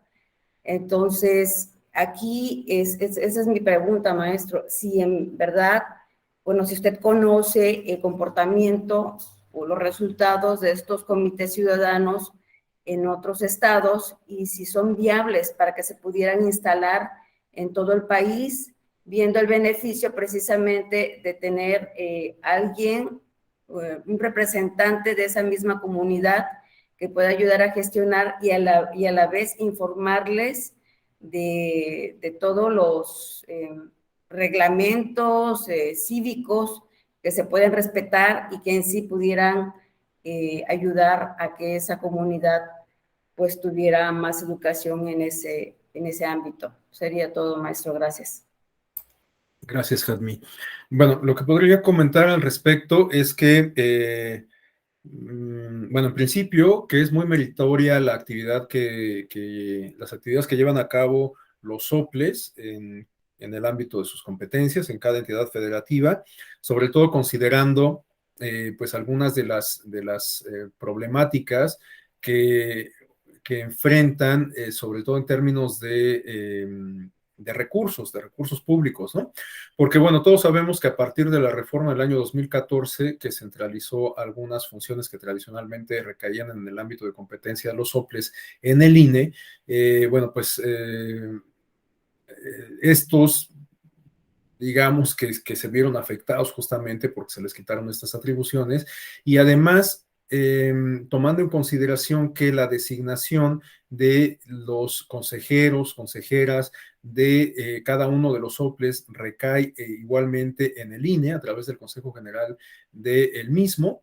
Lo que hemos tenido en la práctica es que los congresos locales, al ya no sentirse partícipes de este proceso de designación, bueno, lo voy a decir de manera muy cruda, pero me parece que muy acertada, castigan a los institutos electorales locales al limitarles los recursos, ¿no? Y esto lo comento a la luz de la experiencia. Hay varios asuntos que incluso han llegado a la instancia de la sala superior porque los congresos locales les limitan los recursos a los institutos electorales locales. Entonces, bueno, pues en estas circunstancias es sumamente complicado que los soples lleven a cabo actividades de capacitación y de educación cívica. Aún así, lo hacen. Naturalmente, hay muchas variaciones, hay experiencias de mayor éxito en algunas entidades, pero absolutamente todas son muy loables. Una de esas estrategias consiste, como usted lo comenta, Jadmi, en la integración de comités ciudadanos. Y esto también se considera en la Estrategia Nacional de Educación Cívica que despliega el Instituto Nacional Electoral a través de la DECEYEC, de la Dirección Ejecutiva de Capacitación Electoral y Educación Cívica. Es una estrategia muy ambiciosa, de gran alcance, que también considera un periodo de tiempo importante para su ejecución y que implica la vinculación, el establecimiento de sinergias con autoridades electorales locales y también con otros actores políticos y sociales, con organizaciones de la sociedad civil, con gobiernos, con instituciones educativas, académicas y demás, ¿no?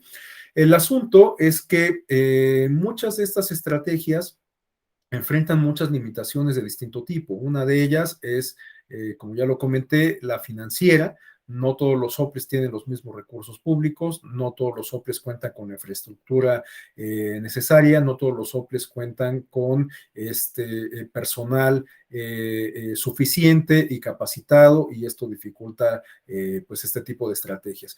Y por otro lado, también lo cierto es que al tratarse de una estrategia tan amplia, tan ambiciosa, pues se vuelve un tanto complicado, digamos, el seguimiento. Y me parece que es un aspecto que suele constituir el talón de Aquiles de muchos de estos programas nacionales, ¿no?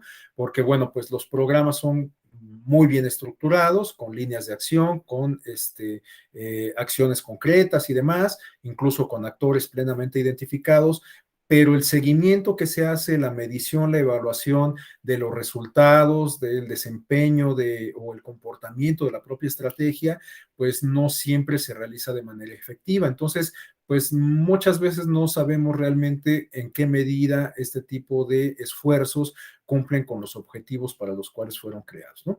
No por eso resulta menos valiosa, no por eso resultan menos valiosas, no por eso tendríamos que renunciar a este tipo de estrategias, pero sí me parece que habría que poner mayor énfasis en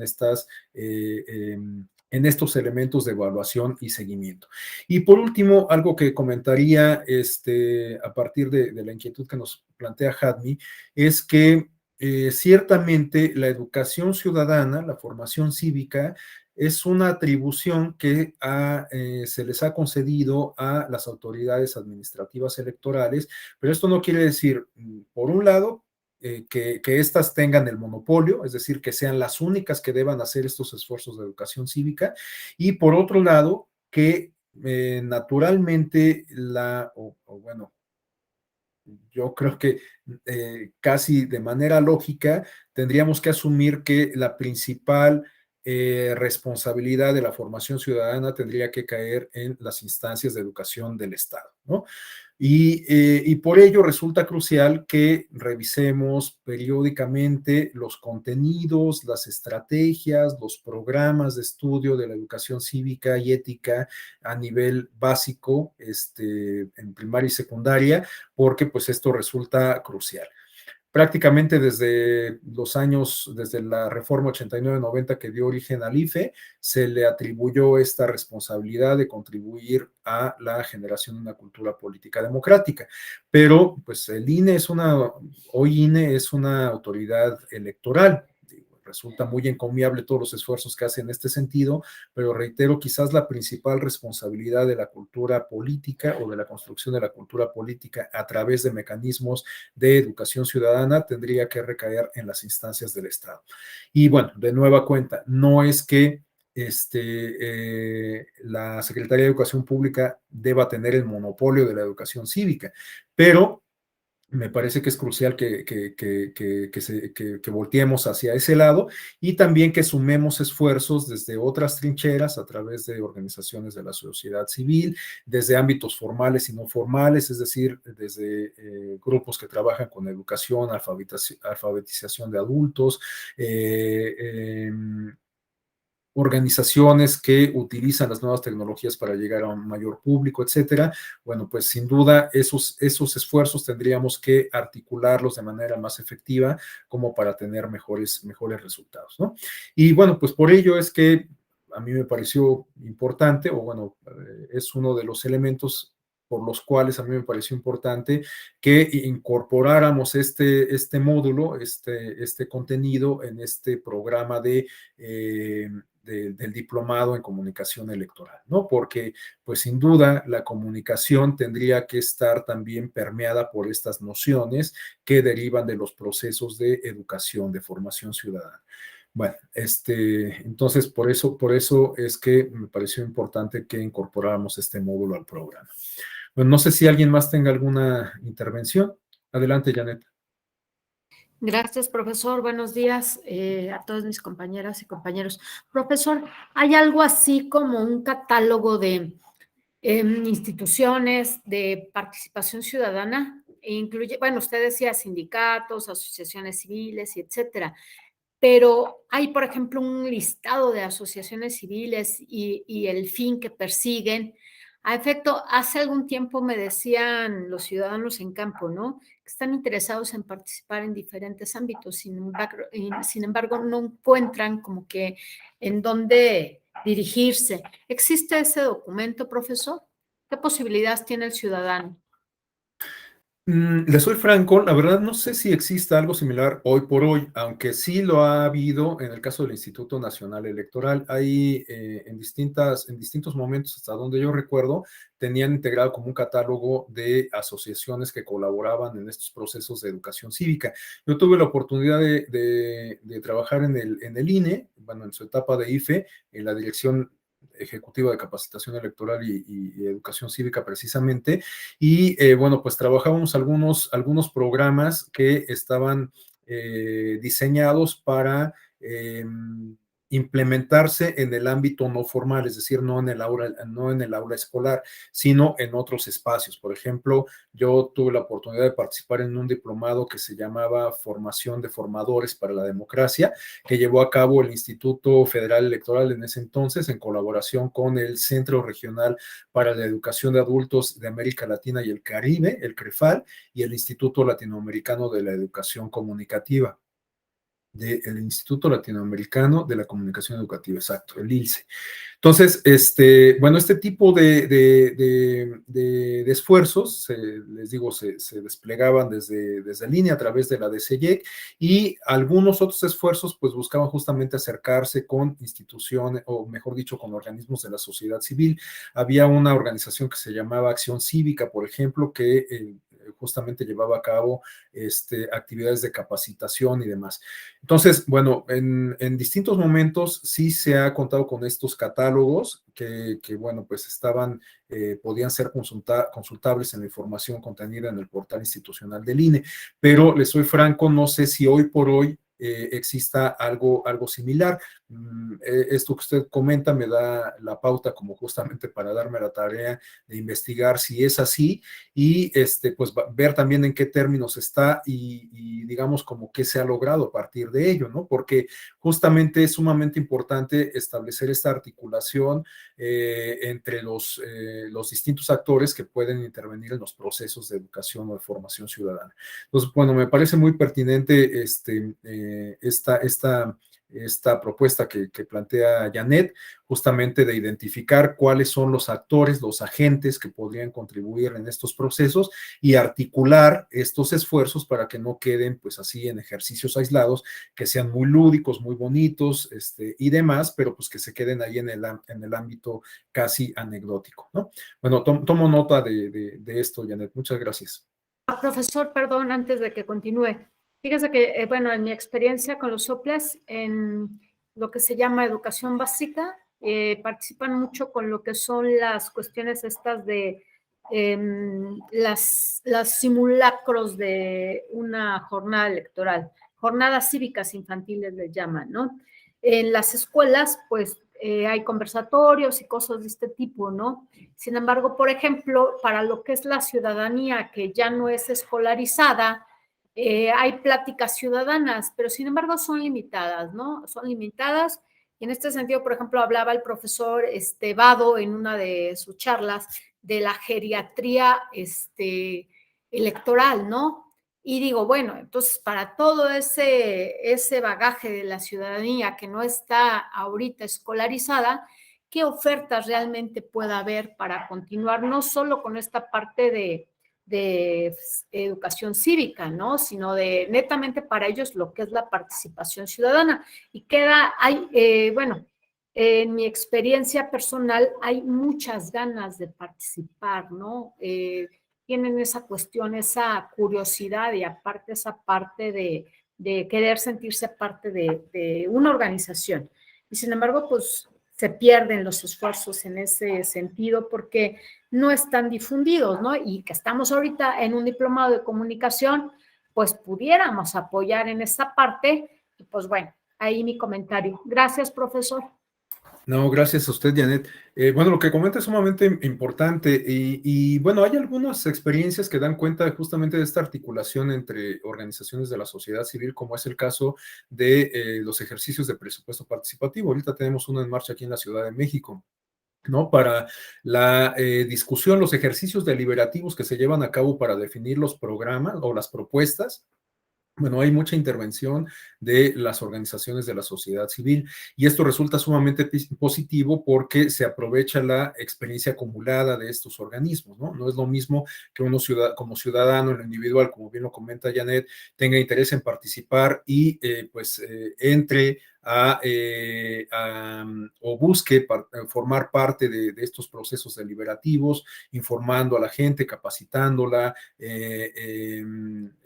sumándose a este tipo de esfuerzos como puede ser el presupuesto participativo, etcétera. No es lo mismo que pues así de manera espontánea uno le entre a que este tipo de esfuerzos se vean robustecidos con la experiencia acumulada de organizaciones de la sociedad civil que ya llevan mucho tiempo trabajando este tipo de temas. Yo comentaría adicionalmente dos cuestiones que me motivan la inquietud o, bueno, la participación de Janet. Una es que resulta también a veces un tanto desalentador que varias de las organizaciones de la sociedad civil terminen siendo cooptadas por los partidos políticos y esto también pues puede generar cierto desencanto en la ciudadanía, ¿no? Ese es un tema. Y otro aspecto que también creo que es importante tener en consideración son estos ejercicios de participación ciudadana que se dan en las escuelas que, como bien lo comenta Janet, suelen referirse a simulacros electorales. Yo suelo ser un tanto crítico de estos ejercicios porque me parece que justamente siguen limitándose a esta noción de ciudadanía como electores y no como agentes del cambio político, ¿no? Sin embargo, no es que los desdeñe, o sea, me parece que son sumamente loables, que son importantes, pero sí tendríamos que pensar en ir un poco más allá, porque como ya lo hemos comentado, la democracia no son solamente elecciones, ¿no? Es mucho más la democracia. Y además también yo suelo ser crítico con estos ejercicios de simulación electoral, porque puede que terminen por convertirse en un despropósito, ¿no? Por ejemplo, ha habido algunas experiencias de participación electoral en donde los niños votan, por ejemplo, para identificar cuáles son las prioridades de sus escuelas, ¿no? Pensemos como una suerte de presupuesto participativo en el ámbito escolar, en el ámbito de la escuela, ¿no? Muy cooptado. Entonces, bueno, hay un recurso y a los niños se les pide que se manifiesten para ver a qué se va a destinar ese recurso. Entonces, bueno, los niños dicen, bueno, pues queremos, la opinión mayoritaria es que se arreglen los baños, ¿no? O que se rehabiliten los laboratorios, para el caso de las secundarias. Bueno, entonces pensemos que en el caso de una escuela secundaria, la opinión mayoritaria de los niños o de los adolescentes fue que se rehabilitasen los laboratorios. Pero resulta que finalmente las autoridades escolares deciden pues pintar la barda perimetral o ponerle una malla ciclónica o qué sé yo, cualquier otra mejora que bueno, pues justamente es una mejora para la población estudiantil, pero no la que ellos decidieron. Entonces, ¿qué es lo que va a pasar? Pues que quizás inconscientemente lo que estamos contribuyendo a hacer es a generar una percepción de que participar no sirve para nada, porque no se toman en consideración las opiniones, ¿no? Esta fue una crítica que yo hice, por ejemplo, en mi tesis de maestría, en donde abordé justamente los mecanismos de participación infantil respecto a las consultas infantiles que realizaba el Instituto Nacional Electoral, porque, pues bueno, los niños se manifestaban en torno a problemáticas muy complejas como la violencia, como la discriminación, como la sexualidad, etcétera, y el INE buscaba establecer algún tipo de acuerdo interinstitucional con el CONAPRED, con la Comisión de Derechos Humanos, con la Secretaría de Educación Pública, pero bueno, pues al final el INE es una institución electoral y las otras autoridades, pues bueno, tienen su propia agenda institucional y lo que pasaba es que finalmente la voluntad manifestada por las niñas y los niños en las consultas se diluía, ¿no? Entonces, ¿qué es lo que va a pasar? ¿O cuál es una de las posibles, de los posibles escenarios de eso?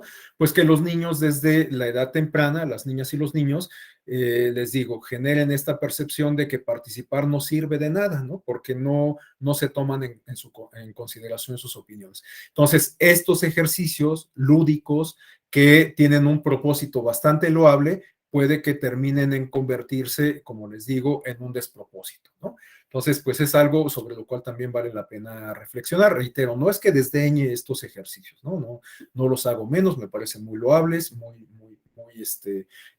muy benéficos, pero me parece que tendríamos que trascender también este tipo de ejercicios, ¿no?